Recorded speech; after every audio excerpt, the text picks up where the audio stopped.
Yes, the show is Conversation, and my name is Elizabeth. It's always a cherry moment for me to sit here and discuss issues. Actually, not just discuss, we chew around it, we talk about it, we debate on it. Sometimes, if need be, we argue about it. But the basic thing is that we get to a point where we cause a change, positive change in you, positive change in me. Because I sit here, I also learn as well.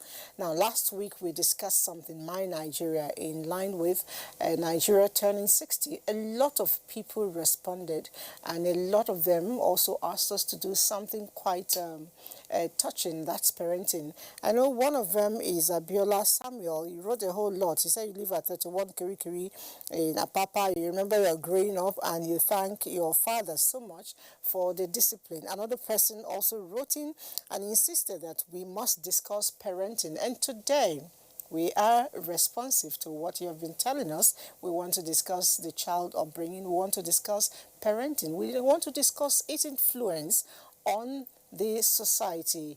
It is influence in various sectors, really, economic, whatever. Okay, my name is Elizabeth, and I'm not here alone. We'll be having someone join us, a father for today. That's what I'll describe him. He'll be coming in later, but I still have a mom in the house, and this mom is a big mom for me. Somebody who's taught me a whole lot, who's parented me when it comes to broadcasting. We call her Auntie Bola. And I'll still call you Auntie Bola, eh? It's okay. Thank you. She's been a mother. She may not particularly look that that much, but she surely is a mom. Now, we're going to take a break. NTA is going to be doing something tomorrow. And earlier on, some of you asked me how you can queue in to our STAR program. Now, the STAR program will be launched tomorrow, but let's see this promo. We'll come back and have this discussion. Social responsibility, demonstration and expression of its commitment to societal upliftment. The Nigerian Television Authority, NTA, is determined to be in the forefront of the war against rape and rapists. The formal launch of the organization as the vanguard of the cleanup campaign is scheduled to hold on Thursday, 15th October 2020 by 3 o'clock in the afternoon at the NTA Arena, Area 11 Gariki, Abuja, with the Honorable Minister of Information and Culture, Alhaji Lai Mohammed, as the chief host. Be a star, connect with NTA, and stand against rape and rapists.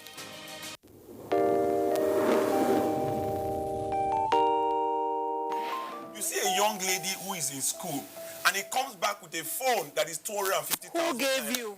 So for those who are about to get married and those who are newly married, have proper sex education classes where people are told what to do. There's a very thin line between self-esteem and, getting your end result and people saying things that will now hurt your feelings. Yeah, technology today has made things quite easy. I went through the depression of anxiety of separation and so on. However, using technology... A lot of us forget to carry our menstrual pads along. We are so excited. Ooh. This is something that is so important, but for some reason... We forget. We forget.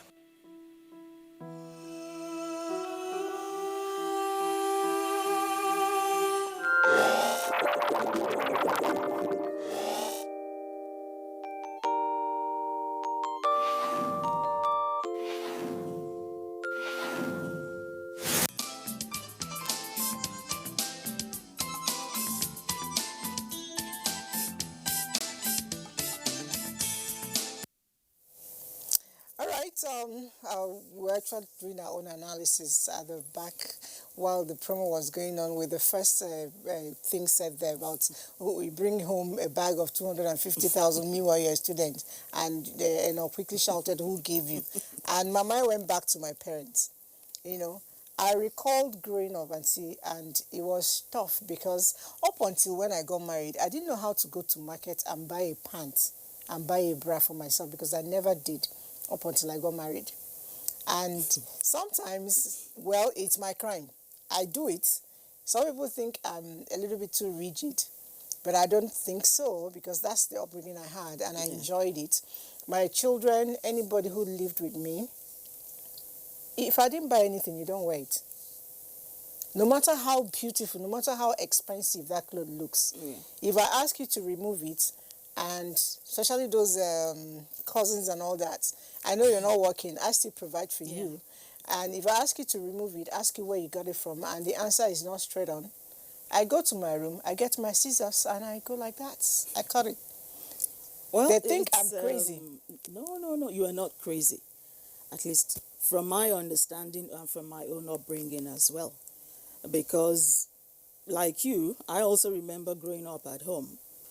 Well, I could say it was tough, but it was with a lot of love as well. Now, if you wore anything, my father particularly will ask you, Bola, this is a new one. Where did you get it? I say, Dad, is it everything I have that you know? He'll tell you, look, I don't want to be sitting at home one day and somebody comes and says he has come to claim, that kind of thing. So, I mean, it was just something we did not do. You could not go out, even as a grown-up lady walking on my own here in Abuja, and maybe you meet, guys who would want to do things for you. No, I will say, no. Because my parents used to come to visit me, and if, they came and say, oh, your house is looking so this and all of that, and I can't explain how I got it. So I could not even dare to take anything from any man. If you like me, well, just like me, but you can't give me things that I cannot explain. That is the way I was brought up. Yes. And it's the way I try to, even though my children are men, it's also the way I tried to, bring them up, and my nieces and all of that. Even the people I work with in the office, all those young ladies, I used to be very strict with them. I know. So it's just the way that I know how to do. And I always tell them, I said, look, I try to mentor you based on how I was mentored, how I was brought up. So if I see you doing something that I feel is not right from my own understanding, I will tell you, believing that if I am good to you, some other people there will also come across my children and help me to guide them. That's my philosophy of life. Definitely. In Igbo language, we say that we call somebody Adora, meaning the daughter of all. Yeah. Meaning that a child does not belong to the parents alone. And speaking of which, I said earlier that Kevin will be joining us. Kevin, I know you're around. Can you just step in and be with us? So please sit down. So while we have our conversations, for every home there has to be a man and there has to be a woman. You're welcome. Okay, while we take our conversation where we continue, you relax a little bit. So I was saying that growing up, it was not easy for me. I didn't really believe in those things. But as I grew older, I found out that they actually did me a favor. Yeah. I recall a conversation I had not too long ago with my first daughter. She called me and we got talking. She said, Mommy, you know what I always say to myself, and I want to say it out loud. I said, tell me. She said, I want to start by saying thank you. There were a lot of things you used to do to us. Yeah. There were a lot of things you made us do. I always thought you were being too hard. But I didn't really resist, but it was a training point for me. It was a learning curve for me. Yeah. Now I see it. In fact, she actually mentioned my elder sister's name too, that you and Auntie Ne will always shout on us, do this, do that, do that. Growing up and being on my own now, I found out that every single thing you told us was the truth. Yeah. Those are the things. For me, she may think she may have just said something, but she made my day with that conversation. I was satisfied because I kept telling myself, I always called my parents when they were alive to say, Mommy, thank you. She said, for what? I said, you won't understand. Because what I thought I knew then, her own experience, lying down on the bed, she told me you didn't know anything. Coming of which is Kevin. Welcome. Thank you. I'm going to forgive you for coming late. But a lot of times, they say the absentee fathers are some of the reasons why the society is the way it is, especially with the male children. Well, first, let me apologize to you and to the audience. It wasn't deliberately done. Excuse me. When you talk about a substitute father, Africa generally is a patriarchy system. So when there are no fathers, because we, by innate, inclination, been taught to take responsibilities as men. That's why you will say boys don't cry. So even when they are hurting, they get older in that direction. And so when there's no man in the house, what always happens is that you find that the kids don't respond in the manner that the mothers will expect them to respond. Too, because the mothers are oftentimes soft-hearted. Even when they try to shout, they immediately we call them in again. Especially with the boys. She might be very upset, but after a while she wants to pamper him again. That often makes them not to be that responsible. But I think people are beginning to get to realize that we need to be more intentional in our parenting. And that is part of the reason why. Okay, let me just come in there. Now, you're talking ideally where you have, the complete family. Yeah, so I said But the absence of it. For instance, let me give my own, as an example. I'm a single parent. Okay. And I've raised men. And I raised them based on my own experience. Okay. Of how I was brought up. And even though there was no man around the house,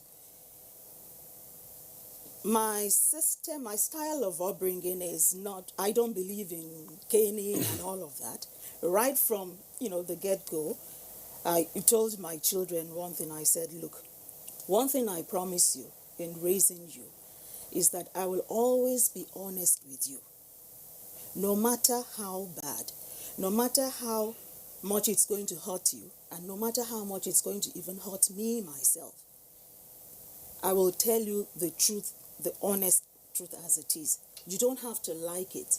But later, maybe when you're on your own, you will remember that mommy said this. Till now, even as they are men, I always tell them that when you leave home and you want to do something, when I'm not there, you will know that when you want to do this, you'll think, what will Auntie, because they call me Auntie Bola, what will Auntie Bola say? If she says, I call them 3 times when I know they're doing something. Say, by the time I call, I said, that will help you later when you're away, from me, when you're not with me.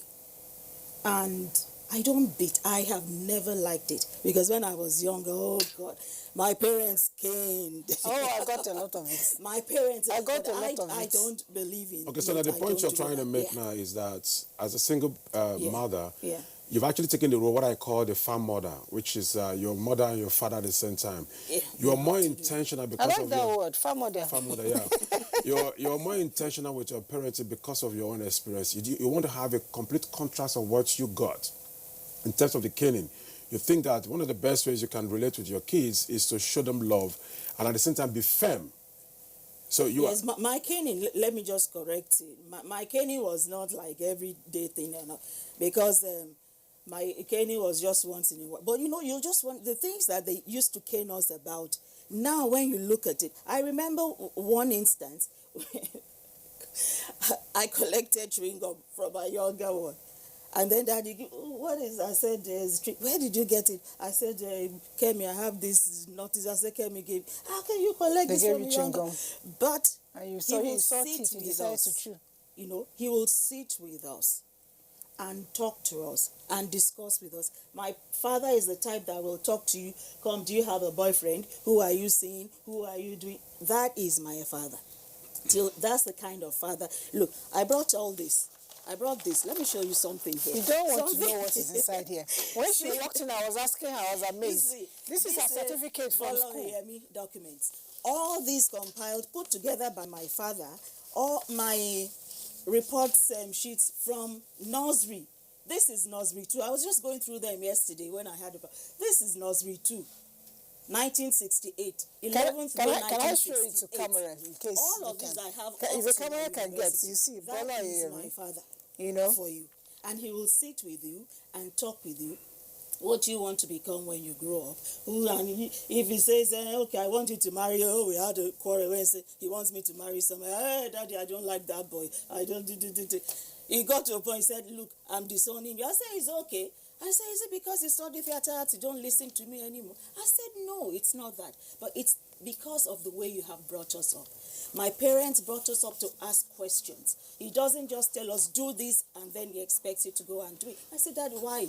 Why? And he gives you reasons. Which is the most important. That's what we call intentional parenting. You know, because you're a parent, you start becoming a dictator. You're a parent means you need to establish conversational relationship with your kids. I believe if your father is still alive, you still have that kind of beautiful. You still have a kind of relationship with him. Now, on the contrast, my father, because he grew up from a kind of background where he fend for himself from a very childhood. So he was very strict. He was very principled. He didn't have the flip side of being principled. So if he wants to cane you, he canes you so bad. Wakes you up around 4 a.m. with a cane. And so you start thinking, what kind of a father is this? So when I became a father, first thing I told myself, I wasn't going to do the same thing. I need to be more intentional. So if you can't do it in my presence, don't do it in my absence. But there are certain things I got from my father, which was that he always tell you, if at work or if at play, always say the truth. Many are the labors of the boy who want to become a clever man. Those statements ingrained in my head. So my kids understand that you don't need to lie to me to defend yourself. But that's why are you doing what you're doing? If you can't do it in my presence, then you don't need to do it in my absence. That was what they were taught from childhood to get to know. We need to begin to avoid infantilizing kids. We make them think that because they are kids, they are not. No. The brain of a child is the same thing as an adult. Comprehension is different. They see everything you do, they know. That's why kids are like sponges. Before you know what's happening, they don't do what you say. They do what you do. They do what you do. Now, my question is, at what point, because from the discussion we've had thus far, we all enjoyed disciplined, upbringing. We all enjoyed moral-based discipline, focus, done out of love and all that. Where did we get it wrong? At what point did we, as parents, derail? Why is it that children of today, I'm not saying all of them, most children of today are, lagging behind, so to speak? Because some have blamed the issue of corruption, the issue of, because somebody was telling me, he said, those who are waiting to steal are more than those who are already stealing. And I kept trying to analyze that in my head. I found out those who are waiting to steal are people like my children, are people like my grandchildren who are yet to come. So why would they be waiting to steal? That's corruption translated, if you ask me. Where did we get it wrong? Okay, I think what has happened from the 80s, parents who became parents from the 80s wanted a deviation, a deviation from what was the style before. So when they got to the 90s, what they started doing was to do compensational parenting. They were busy, so they had to compensate their kids with so many other things to help them grow. And we wanted to be like those that we see in the screen. The copycat thing without editing. So they looked at the kids, they watch movies. They don't know that those things are script written to project a particular kind of narrative. They copy those things on the screen. And let them be. So they give them. Today now we give our kids phones without proper parental control. I mean, I went to a seminar somewhere where we organized for youth, and it was mind-blowing to know that kids like 9, 10, 11 have already been exposed to pornography. Okay. And you know what they do? At night, they put it on, they access it, parents are sleeping. Why will you allow your kids, have access to such kind of content at this early age? What that does is like plucking a mango off from the tree that is not ripe, pitching it and putting it in the ground to get it ripened, it's so fast. So they get exposed, they see those things, they almost start reacting to things like that. They get mature before their time. They're going to start raping people. So you see, you go to secondary schools today, masturbation is on the increase, being done. You see them do also gay stuff and all of those things. It's because of the exposure to all of those things, because parents tend to want to be compensational to their kids since they're not always available. And that is part of why we're getting a decay. Those of us who are old school, right? They call us old school. When you tend not to give... My daughter is 13. She doesn't have a phone with the WhatsApp. And I told her why. Because she came one day and said, all our classmates have phones with WhatsApp. I said, look, There is a reason why you will not have it now. The reason is simply because you might not be able to have control of the things you will see through that place. You need to wait to a certain time where you're more mature to. And she understood that she needs to grow into those things. We need to also start teaching our kids to understand that life is about progress, and for you to start getting certain kind of benefit, you must earn it. And not necessarily handing over things because I don't want you to cry, because I don't want you to feel bad, or because I don't want you to feel bad with other kids. What am I teaching my kids to be self-confident with what they have, without necessarily looking at other kids in comparison to what they need? You know, you're telling me, I quickly remember somebody was asking me why I didn't give my children phone. I said they use my phone, you know. Even when their father will buy a phone for them, I pick it and sell it and make money out of it. When they want to make call, they use my line. So the lady said, what if they give him assignments, blah, blah. I said, if I can afford to buy a phone, put internet for my child, I should be able to buy either a tablet or a laptop and keep in the house. When they need to do their homework, they go there. And do it. When they finish, they log out, and I'm supervising what is happening. So they only get phone when they get to the university because they are going to live in the school and they will need it. So, and at that time too, age-wise, they are matured enough. I don't know why you think if you give a child of 10 years, 15, iPhone X, you have done the best for that child. Because there's a disease that is currently, pervading in our fabric. It's called class status syndrome. I think it's stupidity. It's worse than coronavirus. One of the problems I think we also have these days is because somewhere along the line, children stopped being children, and some parents turned their children to providers. Now, while we were growing up, for long we teenage and adolescent age children, you mean? Yes, they've turned them to providers. Yeah, honestly. And then some parents are not doing anything. They're not doing anything.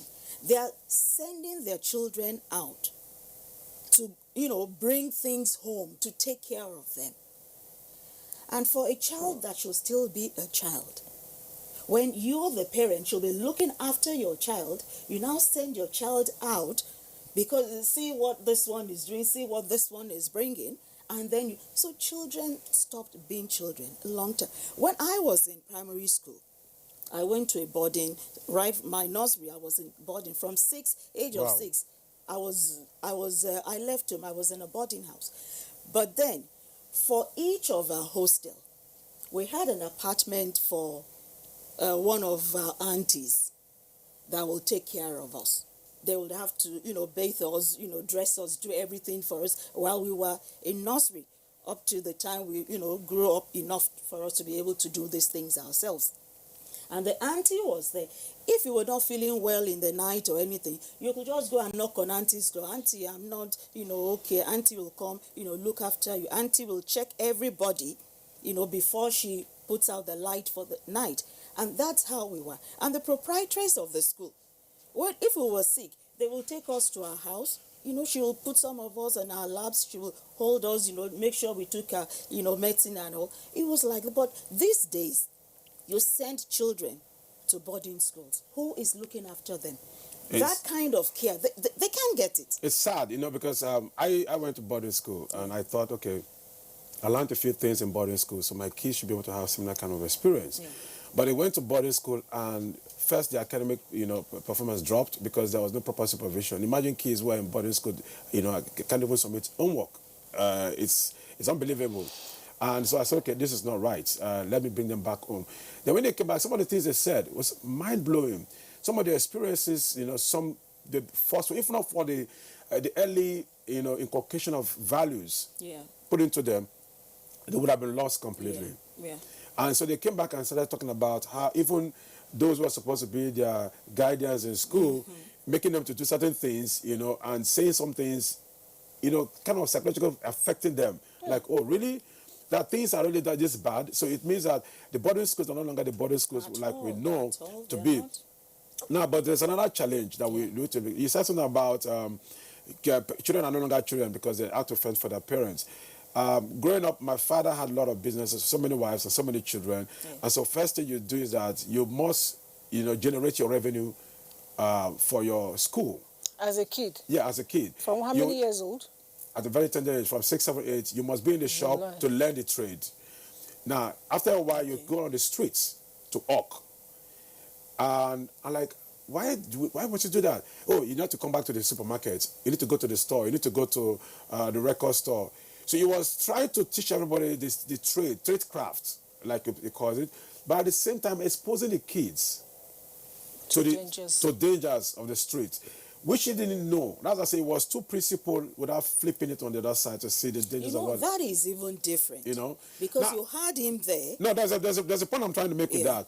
Now, when we became matured, it was so easy for us to, know that we need to fend for ourselves, but he never for once asked us to go bring anything for him. Yes, if you come at the end of the month and say, this is what I have, he appreciates it, but never expect to compel you to do those things. Now, we see parents, once their kids get to 15, 16, they want to make them breadwinners of the family. The worst is when the girl has to prostitute for women, and bring to the home. They don't only just push them to, when men start coming to visit, they automatically give them, go and meet that uncle. He touched me, and so what? They gradually begin to sexually groom them into becoming what they are not supposed to be. The first experience makes them to go, money comes in with it, they go back again. And you now start hearing them that I need to take care of my family. No. Your father, your mother are supposed to take care of you at a certain age. And they are supposed to take care of themselves at an old age because they must make provision for their retirement. Where they fail to, they become dependable, allies to your own needs and all of that. And so we need to begin to change that narrative. And the only way we can do that, truly, is that we that have become parents need to begin to let our kids know that they are not responsible to us in our old age. They are responsible to the society, their immediate family. Then they need to show family love. Once we start teaching family love, there won't be much burden on people any longer. There won't be need for people to want to grow before their time, to get mature before their time. You mentioned it's important that right from a tender age we begin to inculcate this into children, and it's just the way. But then again, when a parent doesn't have this upbringing, you can only give what you have. True. What you don't have, if you were brought up in a way that is so unbecoming, that no morals, no values, nothing, then what are you going to pass on to your child? So in that case, but you can learn from society, I didn't get this thing, like what you just did now with your father did for you. My kids, in fact, my wife then were like, why are you keeping these things? I said, because I want them to come up tomorrow to see how far they've grown. So I keep records. My father didn't do that for us. Including the small drawings. Small drawings. My daughter was surprised when she was about 8. She did a drawing and she saw it and she like, you kept it? I said, yes, it was there. She gave me a birthday gift, did a drawing and gave to me. I kept it. So that she comes to see it. And this is fantastic. This could be, mega thing for some persons by the time you put it in the right way. You can actually laminate these things so that you can preserve them the more. Or else, because there are documents, after a while, they start, if you don't put them in the right... they've changed colors all over. They've changed colors, so you have to laminate them. You have to laminate because we don't have the right storage system in the country. You have to laminate them so that they are preserved for the next generation to come to see that, okay, this is what you can actually do. We need to be more intentional in our parenting. That's why I don't subscribe to, people who just think that you just get married, you don't have the wherewithal, you want to raise kids, or you're raising so many kids at the same time, God will take care of them. No. You should plan. You should plan. You have to plan. You need to plan for every child that is coming. So that when the child comes, the child does not become a problem, or you don't see the child as the reason why you're broke. There are parents who, because after the birth of the child, they said, this child came and it became difficult for me. Don't turn witchcraft. And they call them witches and wizards and all of those things. Bad luck. Brought bad luck to me. You didn't plan for it. But if you plan for it, you know what is coming, you'll be prepared, and you'll be excited about the gift of God that is coming your way. And once that we do that, we begin to have society that is better. You said something about corruption. Financial misappropriation is not something that is truly corruption. From the time the British left, they left with this chronism and nepotistic tendencies behind. Now, the biggest form of corruption is nepotism, because you don't allow for merit, you allow for relationship to take place. What happens, the kids sees these things and now start learning inadvertently that they don't need to be the best to get the best out of it. Exactly. It is what we know. My nephew failed exams, entrance exams. The mother was looking for a way to, okay, let them see how they can take him. I said, she called me, I should go and talk to the proprietors and all of this. I said, look, you know what? I'm not going to encourage this. Let him go write the exam. Let him go and do a receipt. They will say you're wicked. That's what it is. My father never encouraged such. You fail, you failed. You must go get your result. You must get it right. My kids, you fail, you must get it right. So now he's going to rewrite their exams, which is the other best option.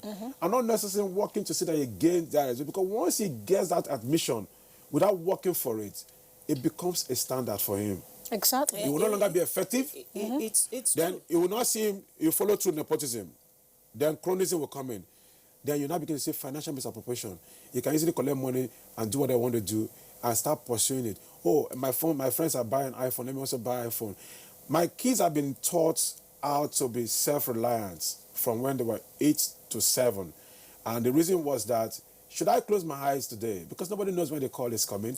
They have some trade skills that they can trade. You know? But one of the things I've also told them, you're not learning these things because you want to go do them. You're learning these things because you know them so that you have people to do them for you. I don't want them to go into the mentality of looking for jobs, but the mentality of looking for creating jobs. So they grow to become people that are self-reliant. You know, I'm not a burden to the society. I'm not thinking of how to steal money also. You know, Lisa, sorry. okay. Let me just say something, to what he said about, telling your children, you just have to do the right thing. So to say, I won't beg, I won't, that sort of thing. And it happened to me, one of my sons. I always tell them, I said, look, me, I don't know anybody. I don't go to look for anybody. I mind my business. I do what I'm supposed to do, so I don't have to go begging. So when you go to school, make sure you face your studies, you do the right thing. Because if you enter any trouble, honestly, I cannot beg. So one of my sons got into trouble. Of course, he could not come home to tell me. And this is somebody I expected, okay, I should, have seen him back home, done with his studies, and I'm still sending pocket money. What is happening? So one of his friends now saw me one day. Here I was writing promotion exam and said, Auntie, do you know so person has problem in school? They have given them letter to, they have sent them away from school. In fact, it felt like somebody had died. I said, what am I going? Away from school? So after everything, I said, okay. So I called him. He started, I said, okay, no problem. So eventually I went to pick him from school. I saw the organs in school and I say, no, he did this. I said, okay. Nothing could be done. All right, fine. So, case closed. Oh yeah, you are done. Let's go back home. So when we came home, it was actually one of my junior colleagues here that I saw this morning. Saidu here. They said, Auntie, so this happened to so person and you didn't tell me. What am I supposed to do? I told him, when you're going to school, face your studies, do everything. I can't beg. I don't know people. That is my life. I just keep it simple. I do my thing and I go. But that's how it should be, because if you continue to do that, you're going to encourage him to go real bad. I just want to say thank you very much to Saidu today. Yes, it's just an opportunity, for me to say it publicly. Saidu, I said, okay, Auntie. He called somebody. They said, is it exam malpractice? Is it cultism? We said, no. He said, okay, any other thing, we can work it out. Handle it. But now, picking on what you said, that probably happened in the university, since you mentioned cultism, I want to assume. A lot of times, I notice that parents, once their children get to the university, they see them as, relieved from them. That's like the You end know, and the chicks. they The kind end of, and the chicks. exactly. The chicks get to some and level. somehow, my children, at least the last two are still in the university, I still do visiting day for them in school. Wow. I go to visit, and some people tell me you're about the only person that visits your child in school. When the other one was here in University of Abuja before she finished, it was very close. So I could close work at 5, then drive straight and go and sit down with her, hang on there till 7, 8, and I come back. She had a room. She said, can I take a roommate? I said, you already have one. She said, who? I said, me. I have a spare key. So I come in whenever I want. Yeah. I could go there like 3-4 times a month. And it wasn't like, somehow, I needed to bond, but I also knew that because she and her friends knew what I was doing, they were not going to mess around. And if you're my children's friend, automatically you're my friend. Yeah.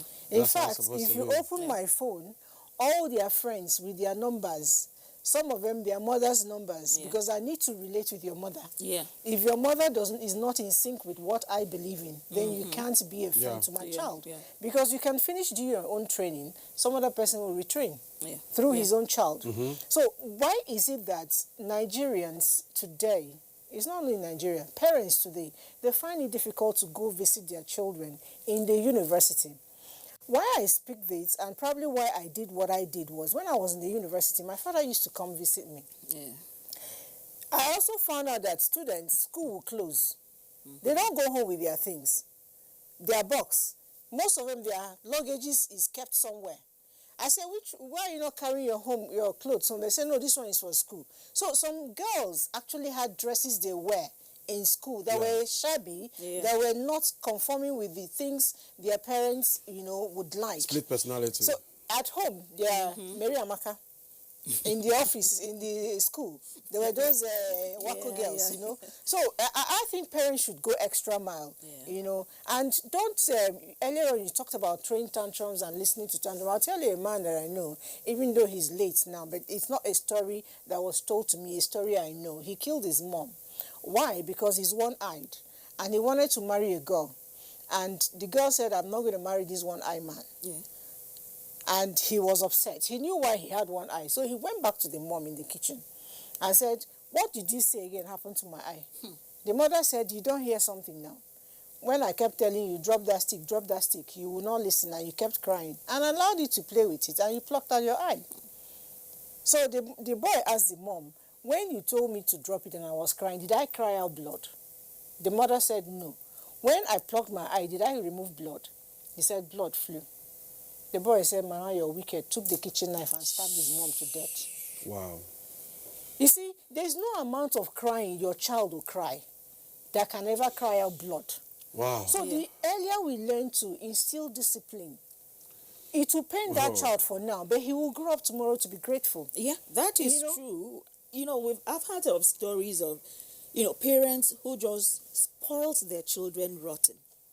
Real rotten. When they had money. That everything, the children could do anything. They stopped going to school. They were just spending money. They were, going about and all of that. When things turned for the family, and there was no money again, and the boys could not just go on the way they were going on before, they turned their anger on their parents. It's true. That they messed up their lives. Because they're not kind of saying that, there's this or that side of life they should have learned that the parents didn't give them. Infantilizing kids is part of the problem. A child cries, you put a pacifier in the mouth of the child, right? To make the child not to cry again. What you are actually doing subtly is actually teaching that child to be more demanding and blackmailing. The child is crying. Why is the child crying? Is it because the child is wet? Or is the child is hungry?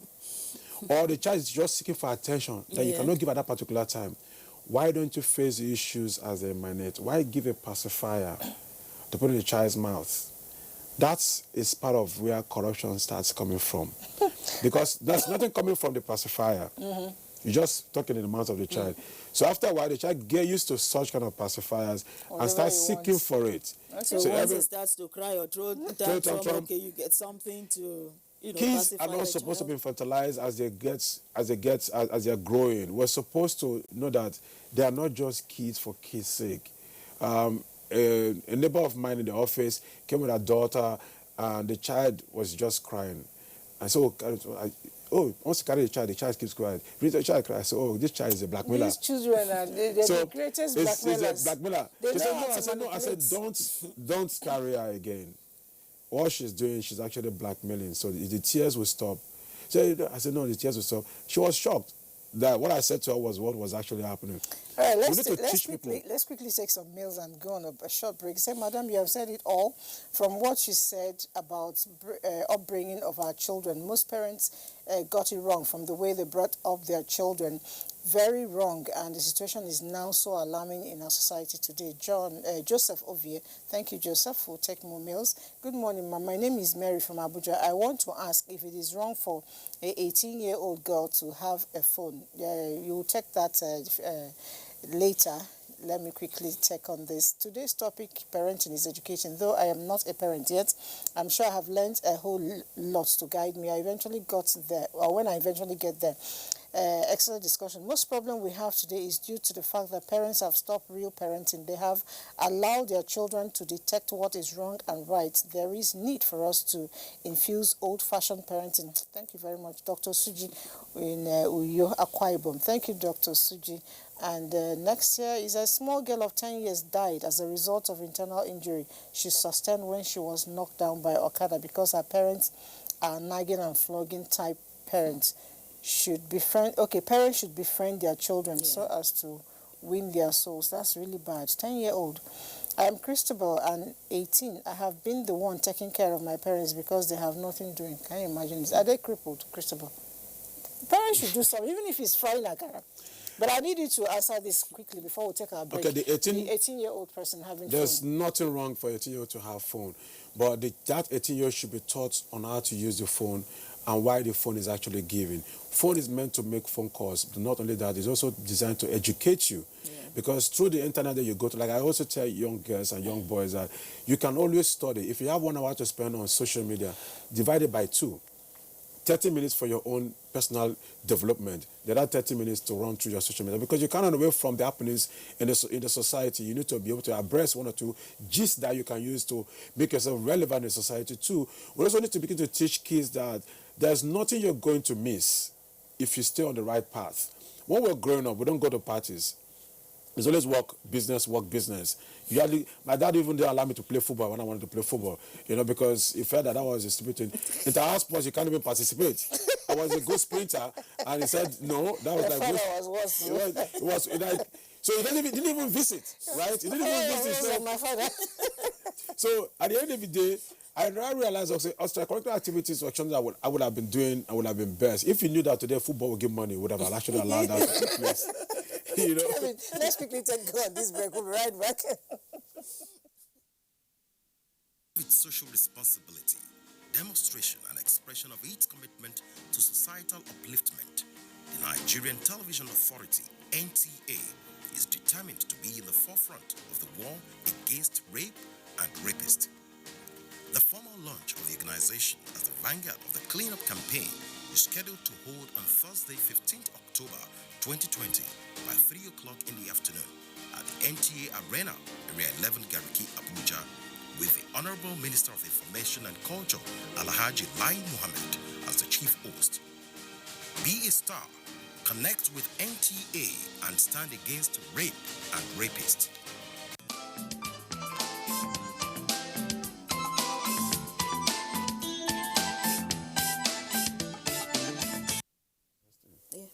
All right, it's still conversations and we're still talking parenting. There's no end to what can be said because the Bible tells us that train up a child the way he or she should go. And when he grows old, he will not depart from it. But I like to quote something I saw on the social media, just like you said. One Nollywood actress, I don't want to call her name, she actually said that that's a scam. That her mother did a good number on her in terms of training, but now she has grown up and departed. Now, I tried to challenge her. I said, your mother didn't do a good job. Because if your mom did a good job, there's no way you're going to go away. My parents are dead and gone. But up till tomorrow, that I know, there are things I want to do. And I'm like, if Mama Teresa was alive, she would have spanked me. Oh. If I do these things, I'm sure she'll wake up. Yeah. You know? So and I refrain, you know, because the discipline it has indelible imprints in me. I need us to speak on this, especially in relation to the larger society, because a lot of times we go into offices, we mismanage government property, we mismanage our employers' property, we mismanage even time. I was taught by my parents that if you're late by 1 minute, it's as bad as if you're late by My father sacked me from our company because I was late by just 15 minutes. I'm telling you what my mother did. My elder sister got married on her child dedication day. I think her second child. She came to the church, we're Catholics. She came in just as the priest was about to walk in. My mother was very angry. In front of everybody in the church, she slapped my sister. Married woman, second child. The husband said, "You don't do that, that's my wife." He turned around and raised hand to slap the husband. Everybody now begged her. She brought down the hand. Actually, somebody helped her bring down the hand. You know, because she says she's your wife, but she was first my daughter. And I trained her to be punctual. Is it you that is trying to spoil the training I give? So right from time, I was trained to be punctual. I was trained to do all those things. Even though they are not around, it still follows me wherever I go. So I need parents to do more of that. If you're disciplined with your child, they will always carry it wherever they go. You know, and I want us to also understand, dialogue is important. A lot of times, if we keep hitting and punishing, before I beat, it's you that will tell me what to do with you. You commit a crime, we sit down, it's democracy. This thing you did. We discuss what you did. Yeah. I paint the gravity of what you did. In fact, sometimes I add even extra. Then I'll tell you, based on this thing, do you understand what you have done? You say, yes. Based on this, I have these 3 lovely punishments for you. 1, you're not going to watch your cartoon. The other one, no ice cream. The other one, you have to read a novel and tell the story. Which one do you choose? You know, when my children were younger, and you tell them, don't do this, don't do that. If for any reason they now did something they were not supposed to do, and something now went wrong, you know, something they had done thinking I won't know, and then in the process something went wrong. Now you're at home. Mm-hmm. They have nowhere to go to, but to now come and meet you, and then they're looking. So I used to say to them, I said, now, you did this, and you know you were not supposed to do it. Now you have done it. You wanted to hide before, but now it's in the open that you did wrong. I used to say to them, you know why you got caught? It's because God loves you, and God wants you to be good. Because for as long as you don't get caught, you know, you think you get away with it.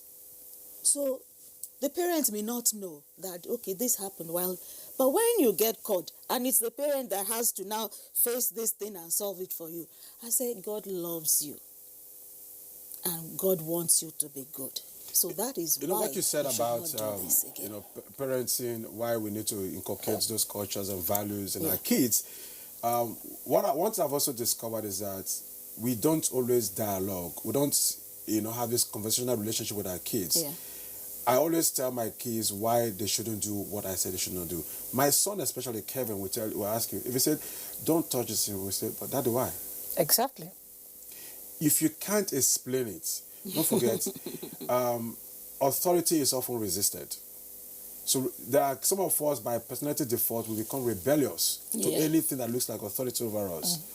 And maybe that's why that only do actress. She's just been rebellious because her parents do not explain to her the things she should not do, why she should not do what she should not do. They only say don't do it. So if you say don't do it, they steal it, they try it. Curiosity comes when you say don't do it. Rather, this thing is good. Imagine my daughter and I, she's 13, and I were discussing, and I said, how many persons in your school? I started coming closer to you. Do you have a boyfriend? She said no. I said, do you have a friend? She said, yes. Is he a boy? He said, yes. I said, that's a boyfriend. I said, now you need to define it. That whoever you make friend, without getting to understand their values, will influence you to be what they want to do, because your friends oftentimes weakens your value system. So you want to be sure your friends aligns with your values. Two, we need to know the parents. Yeah.